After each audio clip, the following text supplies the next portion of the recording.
Emil Guillermo. Emil Amok to you. Welcome my Takeout, my Emil Amok's Takeout, my takes on all things considerable. We know these days everything is considerable. And so here I am back in my California closet. It is literally a closet. Look at this. There's some old t-shirts. There's San Guillermo. And my gong, my gong from Thelma Buckholt. If you are in the Filipino community, you know Thelma Buckholt. She's legendary. She's the first Filipino American state legislator in the state of Alaska. She's important. And her gong graces the Emil Amok closet. Anyway, before we get into things, hey, coming up, you're going to want to see this.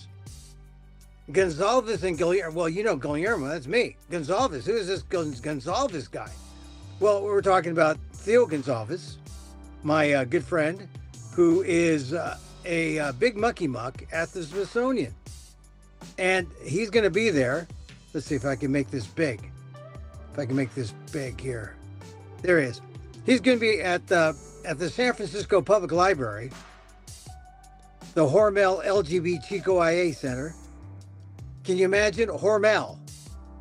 I wonder if it's the same as the meat company. They said, we need naming rights for something.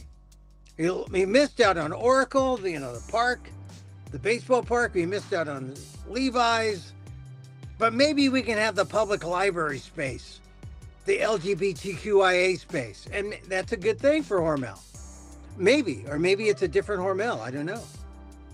But at the Hormel LGBTQIA Center, 3rd floor, 100 Larkin Street, San Francisco, I'll be there with Theo. Theo will be there talking about the Smithsonian. Oh, lots to talk about the Smithsonian. I don't know if he can officially say anything about it, but I think they're going to put back in the Smithsonian the fact that Donald Trump was impeached.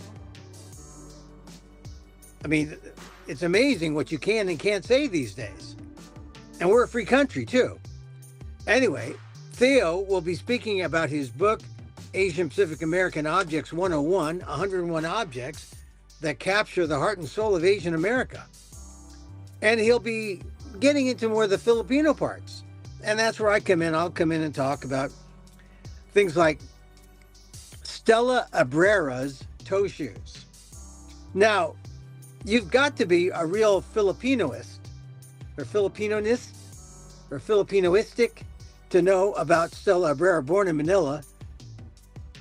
I believe the first Filipino American to be a principal dancer at ABT, the American Ballet Theater. And if you're a balletomane, you know that the first thing you do when you meet a ballerina of that stature is you say, I mean, it sounds weird to other people, but you know to say this to a principal ballerina, you say, "May I have your shoes?" And so we talk about Stella Abrera's shoes. That is not that weird, really. It isn't. And it's one of the Smithsonian artifacts that Theo, my friend Theo Gonzalez, Professor Dr. Theo Gonzalez, has identified in his book, APA 101 Objects. It's out there, and he'll be talking about it at the library. That's one night only, 4:30 p.m. So it's sort of like, well, the library closes at 6. So you get in at 4:30. We have a nice presentation and conversation, and then you leave. But you leave inspired because we've given you this information about objects. We've objectified Asian Americans and Filipinos. Anyway, it's coming up. It's on the 8th, Friday, day after tomorrow. It's on tomorrow. So I got to talk about it because I haven't been on.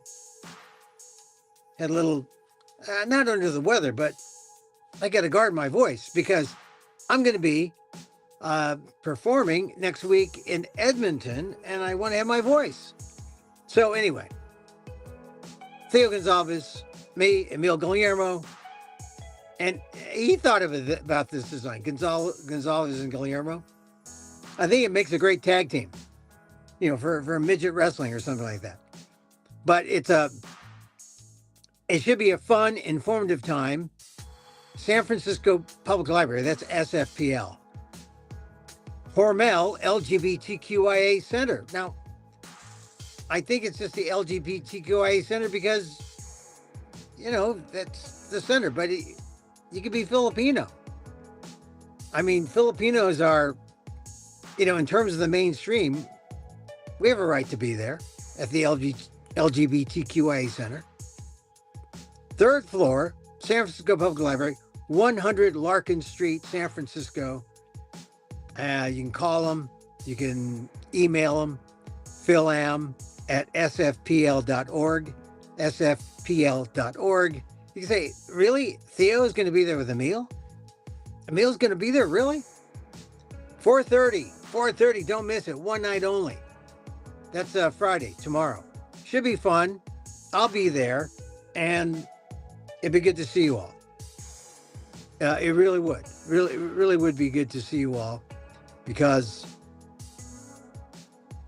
it's good. Just good to be out in public, right? It's good to be out in public. I haven't seen Theo in a couple of years. I've talked to him a number of times. Whip smart. He is San Francisco State University. Studied with Professor Daniel Phil Gonzalez. He's a Gonzalez. And Professor Dan is a Gonzalez. And Dan will say one of his best students, Theo, Mr. Suma, really bright kid well, he's not a kid now, but when I first met him, bright kid out of Santa Clara. And fact is, I like to think we're good friends. We roomed with each other in Hawaii for a few months while I was in between abodes, trying to wait for my passage from Hawaii to the United States. And so it'll be a good reunion with Theo and a good day to talk about Filipino-American history through the eyes of one of the Smithsonian's crackerjack curators in the Asian American sector, Dr. Theo Gonzalez. So there. Can't tell you, can't speak highly enough. It's tomorrow at the San Francisco Public Library. Don't miss it. We'll talk about Stella Abrera's toe shoes. But we'll also go back to the day when my father first came to America and the asparagus hoe. And I will tell you why my father was spared the asparagus hoe. Interesting story. But I know one of my relatives was not spared, and he remembers the power and the meaning of the asparagus hoe. That's what Filipinos did. They came here to pick asparagus in the 1930s, 20s and 30s. And they had this hoe that is symbolic of their labor, symbolic of their presence in the United States. And it goes back all the way to, from the 30s, you could take that story of Filipinos in the fields and bring it to September 8, 1965, and we'll talk about that. And what date was that? That was the Delano Grape Strike, I love to talk about the Delano Grape Strike, because if you lived or if you are near Delano or in the Central Valley, that is the Filipino-American story. So Theo will get into that. I'll get into that. We'll talk about Stella Abrera. Don't miss it tomorrow, Friday, August 8th, San Francisco Public Library. So I'll make it big again. San Francisco Public Library. There it is. One night only. They have no second chance. 4:30 p.m. Yes, we're on a Denny's schedule. We're on a Denny's senior meal schedule. But it should be fun. I know you'll like it. Theo's a fun guy. Very erudite. And me, yeah, you know what you're getting. You know what you're getting. So thank you. Thank you for considering that. I'll stick it up there because I don't. The truth is, I do know how to get rid of it.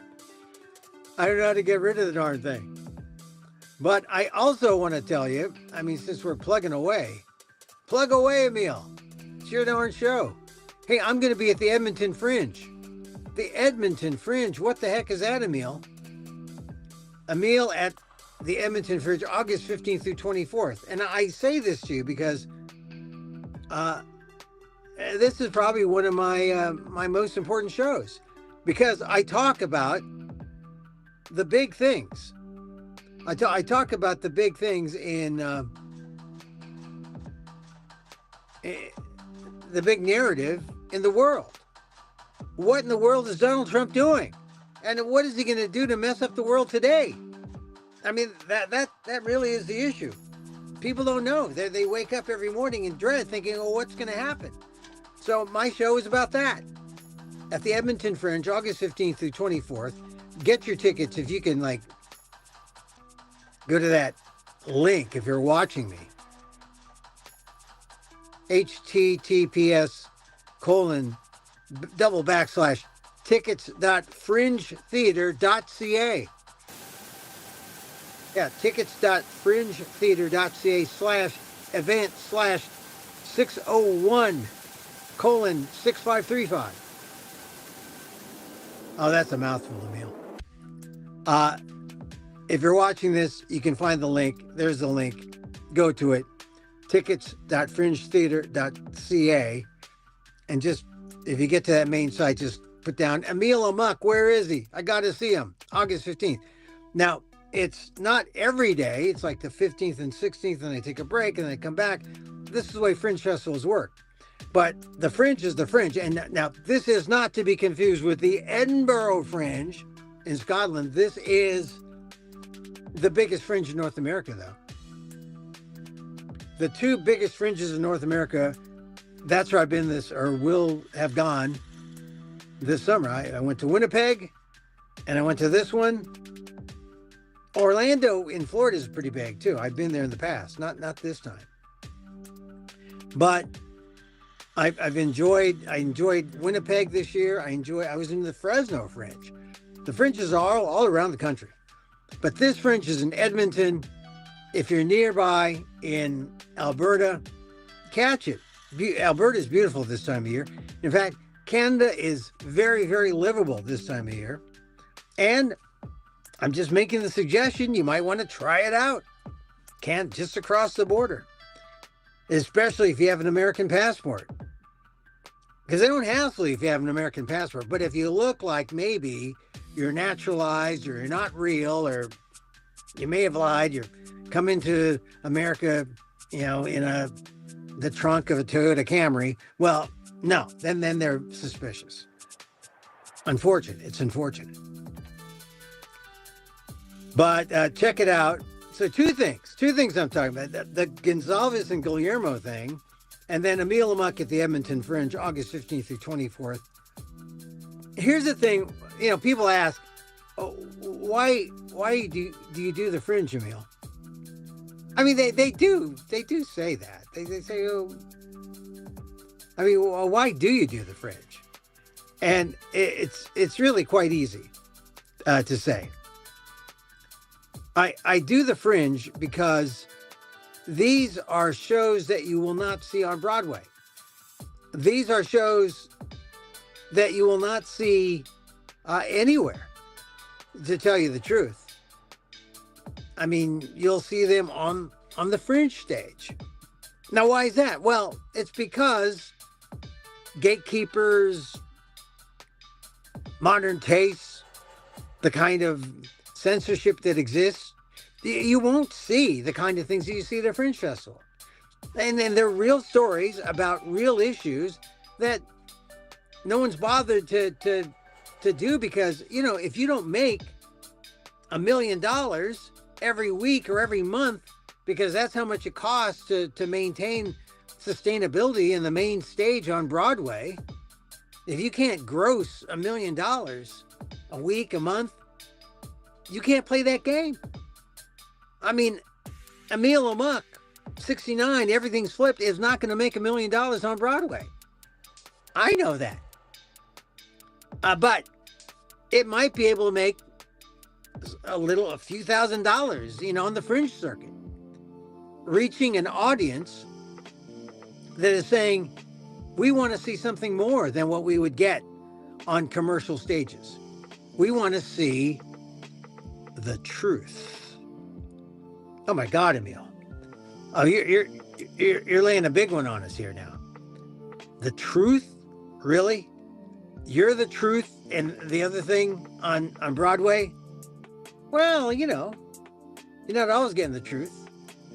You're getting a commercialized, sanitized version.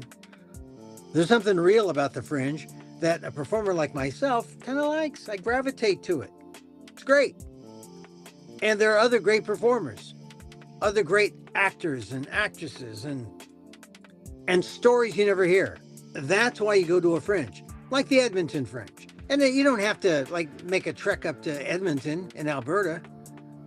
But next time you know that a fringe is coming to your town, I mean, there are fringes all over. Kansas City, Cincinnati, St. Louis. They're all over. Orlando, San Diego, San Francisco Fringe is on now. But, New York, Edmonton, Winnipeg, the North American fringes, there are so many. I'm going to be at the Vancouver Fringe. So I'm just saying, when you know a fringe is coming, you know something special is going on, because you know you're going to see something that you're not going to see ordinarily anywhere else, except at a fringe. And isn't that a great thing? I think yes. That's the beauty of a fringe festival. Now, Edinburgh, that's everyone's mecca if you're a fringe performer. But it's become so expensive to go there, to perform for 30 days and to live and to travel that it's kind of become a place to get discovered. But the best fringe festivals are not for commercial discovery. The best fringe festivals are for getting out a story, a narrative,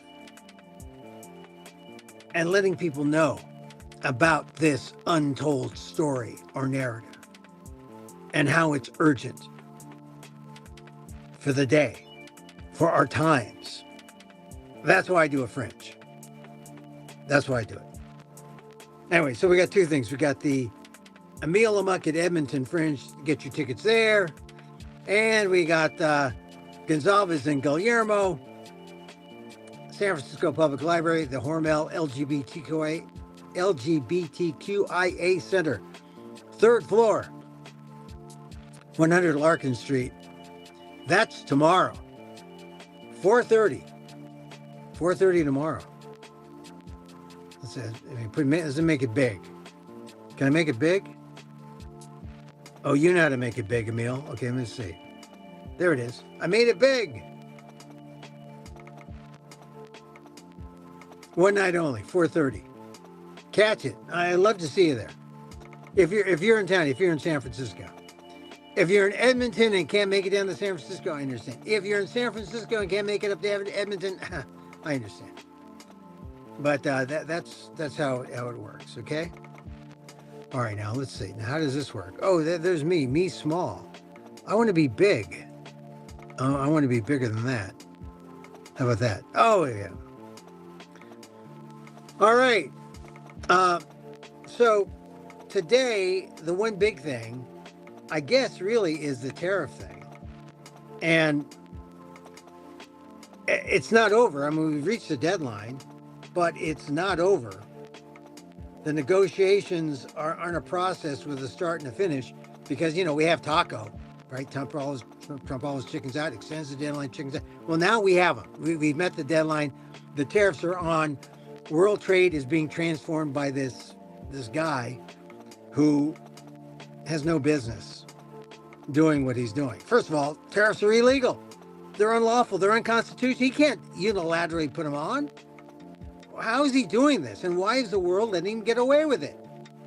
Well, maybe it's because he's mischaracterizing how tariffs actually work, because they're not taxes or penalties against the country. They're against the consumer of the importing company or country or imported goods. And if those imported goods are coming from, say, India, where the tariffs are now 50%, and you happen to be in the United States, you in the United States, Indian American, will be subject to those 50% tariffs. Not the companies, not the countries. You, American people, American Indians, Indian Americans, Asian American Indians. I mean, all this was based on this false premise. Oh, we're going to punish these people, these countries. No, you're going to punish the consumers in America. So we're into this process now. It's going to be an ongoing process. The U.S. can implement tariffs on any country at any time for any reason. Does this sound sane? So it doesn't make sense, and yet everyone's going along with it because it's the United States. And this is what happens when the United States elects a loony, which is what they call a $1 coin in Canada, because they love the $2 coins. They're prepared for inflation. Here's the $2 coin. They call it toonie, but the $1 coin they call the loony. So there, you say, oh, you're calling the president of the United States, you're calling him a loony, like a Looney Tunes guy? No, like a $1 coin in Canadian money, a loony. These are problems that will get worse because CFDT 34, convicted felon Donald Trump 34, thinks that his big stick are the tariffs. He'll club you to death with the tariffs.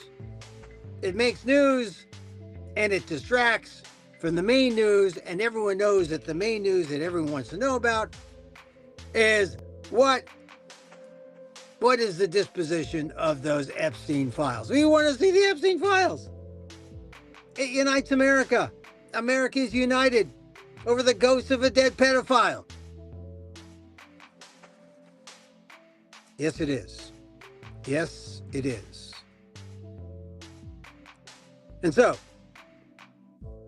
Tariff Day, I'd like to say relax, but there's really no relaxing here.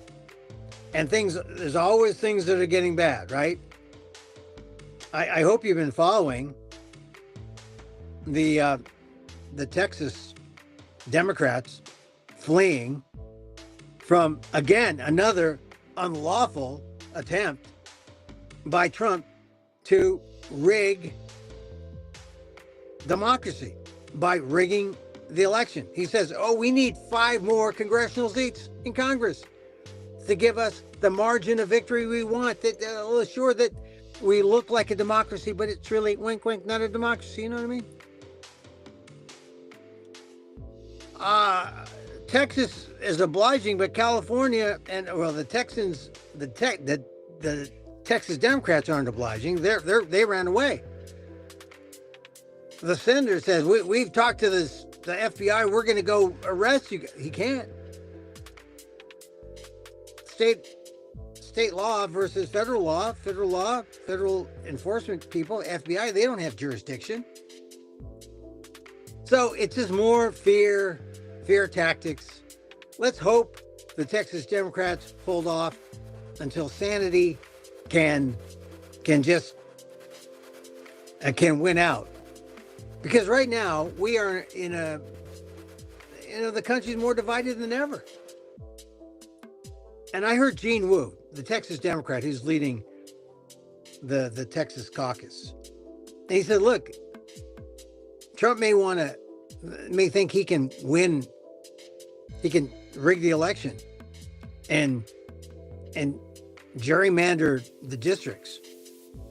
They're supposed to be every 10 years. We last did it the last census. But now Trump wants to do it in the middle of the census because he's afraid of losing the midterms. But Gene Wu had the right answer. He said, look, it's not my seat. It's not the Republican seat. It's the people's seat. And the people, they want what they voted for. And they didn't vote for trying to rig things up so the Republicans can win. Voice of the people, what the people want. That's what I like about Gene Wu. He's voice of the people and an Asian American. And let's hope he has the staying power. But because the Republicans are going to go to other states. Also, California's prepared to go tit for tat and say, hey, if you're going to take 5 seats out of Texas, we'll get rid of the 5 Republicans in a super Democratic California. And they're ready to do it. Although, I don't know if people really want that. People want a sane government. They don't want this crazy government where it's like a different thing every day. We want something more normal. There's nothing normal about CFDT 34. Convicted felon Donald Trump, 34 counts. Highlight. In case you've forgotten, you need to remember. So, I appreciate you being here. We're going to end the show because, I'm learning to do these shows shorter, not longer. The meter's running. Gonzalez and Guillermo tomorrow check it out. One night only, 4:30 p.m. Friday, August 8th. Theo Gonzalez, curator, or one of the curators in the Asian American division. He can talk about anything. Asian American, Filipino American. His book, APA 101 Objects. Check it out. He'll talk about that, talk about the objects, how they were selected, talk about the Filipino objects tomorrow, Friday, August 8th. And I've got a few objects of my own, although I think at some point it sounds like a fetish. Stella Abrera's shoe, Stella Abrera, the ballerina. We'll talk about that tomorrow. So show up and hear the conversation. We'll talk about the asparagus hoe. We'll talk about the Monongs, my dad's generation. All tomorrow. San Francisco Public Library, 4:30. Don't miss it. One night only. Friday, August 8th, 2025. Okay. And then, just in case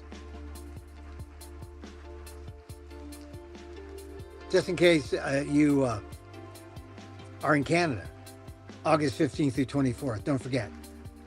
There, if you're watching on the screen, the bottom there, the link to get to the tickets.